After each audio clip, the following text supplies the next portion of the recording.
Hey everybody, Marcus here, MWX Performance. Have quite a few things to discuss. First and foremost is we finally got our dual center spring in, production wise anyway. This is it.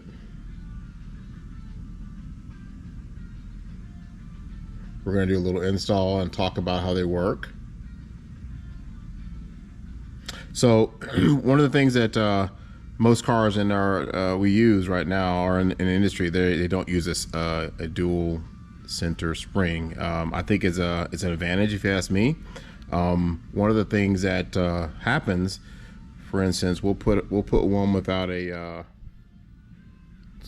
second droop spring on this car, just so it can kind of give you an idea of what we're dealing with. So typically this is how you're set up. And contrary to popular belief, when you accelerate, the pod goes up. Okay, so what happens if you have no spring on your droop side of it? If you hit a bump while you're under acceleration, the car will hop because there's no suspension. It's like a skateboard at that point, nothing there. So right now, if you don't have a dual spring, you're setting up your droop.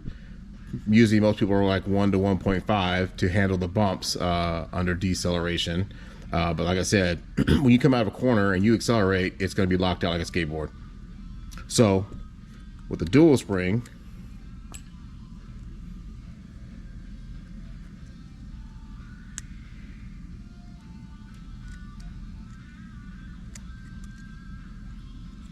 upside down. Now what happens is you've got this motion here. So now when you accelerate, you don't lock out the suspension. So if you go over a bump while you're accelerating, it's going to absorb that. And now your droop is also controlled by your spring rate. So we've got at least 4 different spring rates you can choose to see how you like your car to feel. And without getting too scientific about this, a lot of the center shock thing is going to be how the car feels to you. The only real guidelines I can tell you right now is that on a high grip track, you're definitely going to want a stiffer droop spring for sure. On a lower grip track, you can get away with a softer one, but even then, it's going to depend on how you want your car to feel for you. That spring controls a lot of your on-power steering characteristics. So for sure, play with it. We're going to get into that right now. I'm actually going to build one, and we'll put that on this car. So right now, the old springs were the blacks, reds, gold, blue, and silver, and that's from soft to hard. These springs, the original springs, are a progressive rate spring. The new springs are the green, pink, yellow, purple, and white, also from soft to hardness. Now, they actually have the same spring rates. The difference is progressive and linear. And probably the easiest way to explain that to you is that these progressive springs are rated at 1 millimeter. So if this, say for instance, this gold spring is a 1.0 rated spring, if you compress it 1 millimeter, it's going to be 1.0. But if you compress it 2 millimeter, it's going to be 2.5 or even 3. It rapidly increases spring rate. Whereas the linear spring at 1 millimeter, it's going to be 1.0. At 2 millimeter, it's still going to be 1.0. And that's kind of the difference, which you're going to feel on the track. Right now, I'm really loving the pinks and the yellows. They're a little stiffer than our faithful blacks, but because they are linear, they feel really good. As far as the center spring goes, you're going to want to stick with your purple, your white, your blue, and your gold. Those are the stiff sides. I find that if you go softer than that, the car likes to dip, and usually on exit you can feel the car dip, and it actually can make it traction roll. I have discovered a lot that center spring controls with the car. All I'm gonna say to everybody that gets this thing is just start playing around, start practicing, and just test yourself, because it's gonna be different. Everybody runs different. I will have some baselines for what I like in my particular cars, and you can always use that. But from that point, for sure try everything out. Okay, anyway, so we're gonna get into building one of these. The kit will come with your linear springs, which also are used for the front springs.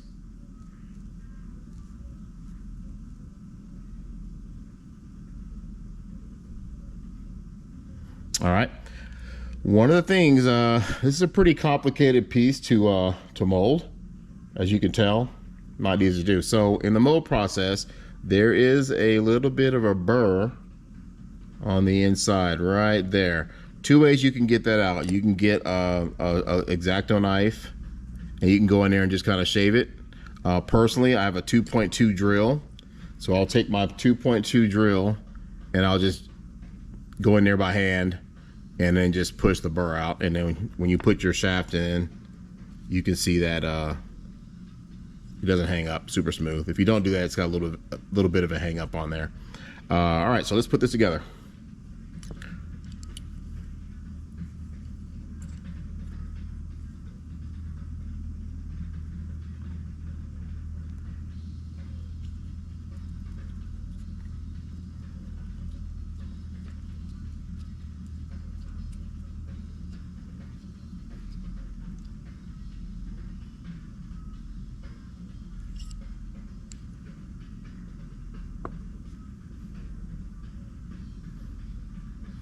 On your collar, you're going to want to put a very, very, very small drop of Loctite. I would probably say a blue or a purple. This is an orange, but you just want a very, very, very small drop on there. When you get that drop on there, take your collar and you're going to screw it all the way down. On the R1, it's about 1 millimeter off the bottom. It's about close to right height, so we'll just leave it there for now. We'll adjust it in a few minutes. Greases. So I've been loving the one-up pink and the gold. I've been using gold, but the tolerances are a little tighter on these, so the pink's a little bit lighter than the gold, and so I'm having great success with the pink. There's a couple ways you can do this. Everybody's got their own technique. I'll put a little bit inside on the housing, and then I'll put a light coat on the shaft, and then I will twist as I go in, and then it feels good. There's gonna be a little excess on there. You just wipe that off with your finger. Feels great. So my standard is for the this is gonna be for, we'll go Lexan. So what we're gonna do here, we're gonna do a purple compression spring, which is this one. So we'll take it back off, put the purple on, and then we're gonna go white for the droop spring. So, and then we're going to put our collar on there. Now the collar has a recess in it on the back side. You can see that. And what that does, it centers the spring. So kind of pay attention to like the body. You'll see it's got MWX on the side of it. So that's the side that's going to be down. And so your ball cups, they can go on either way, but you can tell where it should go. That side should be down. So we're going to slide this on. And then for now, we're just going to just kind of snug it just a little bit until we get it on the car, so it doesn't fall off while you're messing with it. One of the things that I had the factory do is they made custom ball studs to fit exactly these plastics, so you get a perfect fit without having to polish or anything on this, which is a real benefit. I've already installed them on this car just so we can kind of save a little time.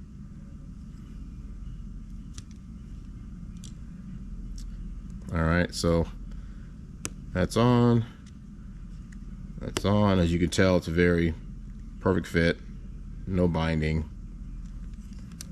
And there we go. So as you'll see here,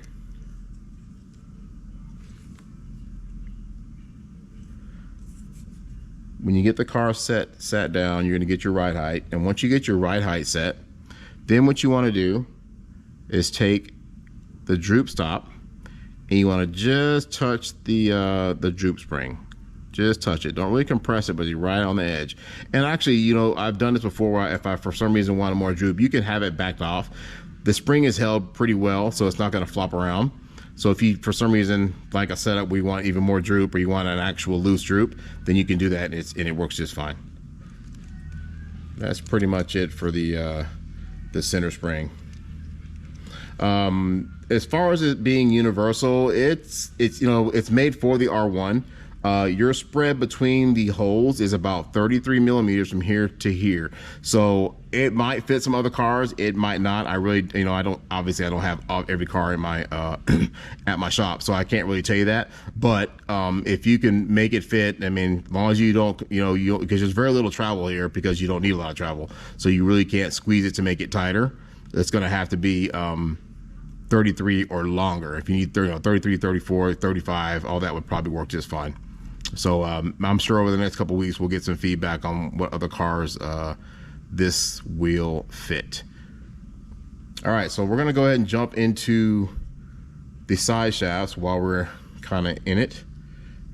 The new side shafts and also the center shafts on the dual shock are now made of aluminum, and they are hard anodized. Super slick. And if you want to compare it to the old ones were stainless steel electroplated.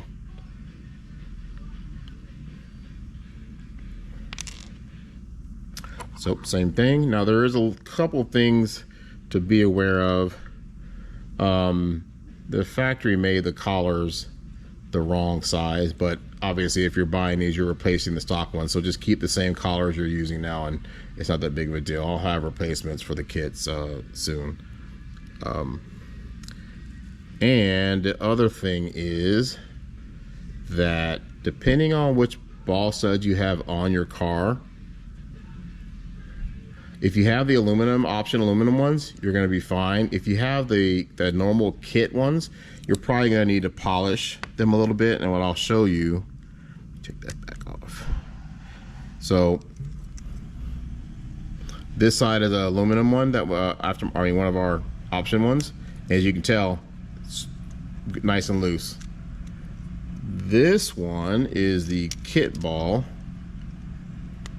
and it does fit, but it's a little bit tight. So I personally wouldn't run it that way. I would polish it if it were me, and I would, you know, chuck it in the Dremel, put a little oil on it, just kind of run it for about, you know, 15-20 seconds and let it loosen up for sure. But I don't recommend trying to run the car with this one on a silver ball stud, because it will be stiff. Now also, if you happen to have a arm tree, these are the same size ball cups as the actually I'm lying too, they're not. I thought they were the same size as the front ball stud, but they're not. That's a different size. So anyway, yeah, you're gonna need to polish these to make it work.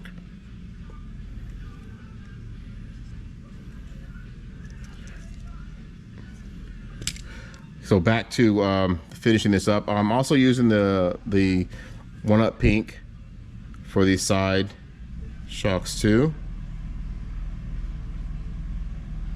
And again, everybody's got their personal technique. I'll show you what I do, and then you can, I'll give you my reasonings. So I'll take a little bit of the pink, I'll put it inside the body, kind of the same technique I did on the center shaft. And then what I'll do, again, insert and twist, and then you'll have a little bit of excess on the in there, and so I'll take it and wipe that off while it's compressed all the way, and that kind of gets a little bit of the extra out of the way. It doesn't attract a lot of dirt. Once I get that, it feels great, I'll take it back apart, put the spring on, and there you go. I usually, you know, at a big race, I'll try to freshen up the side shafts every morning before I hit the track. It usually takes a few minutes for the car to settle in after you put new grease.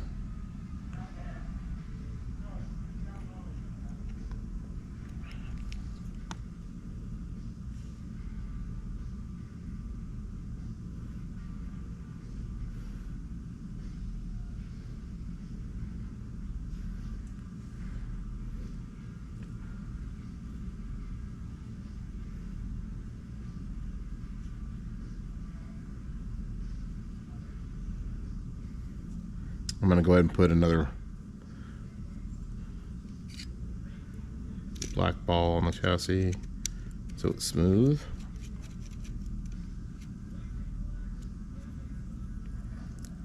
I do have more aluminum ball studs coming soon. They'll also be hard anodized and they'll be size the same, so it'll be a little easier, an easier fit. All right, so that's on there. I also typically like to have the collars on the outside so you can adjust them easier. If you have them on the inside with the wires and everything, it's kind of a pain to adjust when you need to adjust.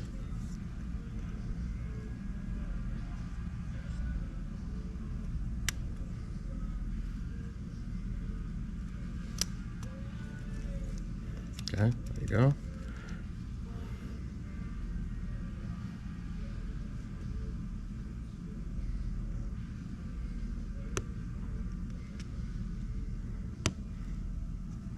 And there you go. There you have it. Super smooth and ready to perform. Thanks for watching.